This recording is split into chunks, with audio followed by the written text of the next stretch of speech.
Bahaya. Apakah tindakan yang lebih baik untuk orang lama yang berhutang dengan kita dan tak bayar-bayar walaupun dah banyak kali menuntutnya? Dia akhirnya dia kena bayar juga hutang ni. Tak ada hutang tu tak bayar, akhirnya dia akan kena bayar. Dia bayar di mana? Akhirnya bayar di mana? Akhirnya bayar di akhirat. Akhirnya kena bayar lah kan. Tetapi kita tuntut di dunia ni, hak kita tak luput lah. Kita tuntut pada orang. Setengah orang tu dia mungkin dia boleh buat lupa, dia buat teknik dia lupa, tapi Tuhan tak lupa. Kita ambil harta benda orang. Kita ambil harta benda orang. Sebab agama ni, setengah orang kadang-kadang dululah Allah tak ada lah. Setengah tempat dia buat benda yang dia rasa Tuhan lupa. Mungkin benda tu niat dia baik, tapi dia kurang tepat. Mayat umpamanya, dia kata, apa kata kamu pada mayat ini? Baik. Ramai kata baik kan. Padahal semua hak kata baik tu tahu dia tu tak baik.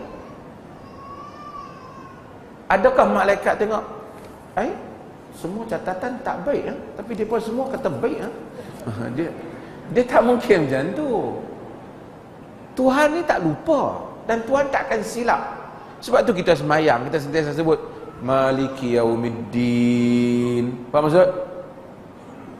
Malik, pemilik hari Al-Middin, hari kiamat. Sebab tu kita sebut, sebab tu kita bila orang semayang ni yakin dengan akhirat. Kok mana pun insya-Allah benda ni tak lepas lah. Ada orang maki kita, kita tak tahu dia maki kita. Dia maki kita dalam Facebook, dia bubuh nama dia Atroman Kepala 4, kita tak tahu dia siapa kan. Dia maki kita, dia fitnah. Bagusnya dia fitnah kita, kita tak tahu, nak cari tak boleh. Dia tu, dia akan jumpa dengan kita juga. Dia jumpa di mana?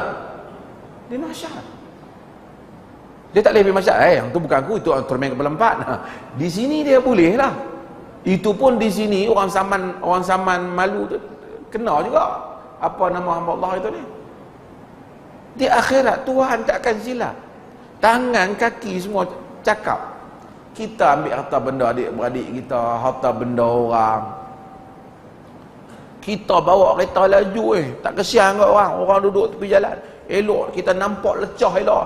Kita langgar yang lecah tu, basah habis baju dia sebelah. Kita kata dia akan nampak cermin gelap. Kita kata dia pun baliklah mentang-mentang aku orang miskin tu.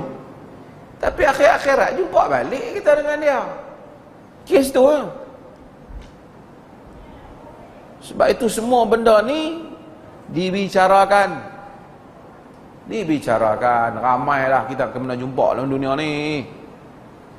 Sebab tu hati-hati dengan hal-hal yang seperti ini. Saya ingatkan diri saya dan tuan-tuan juga.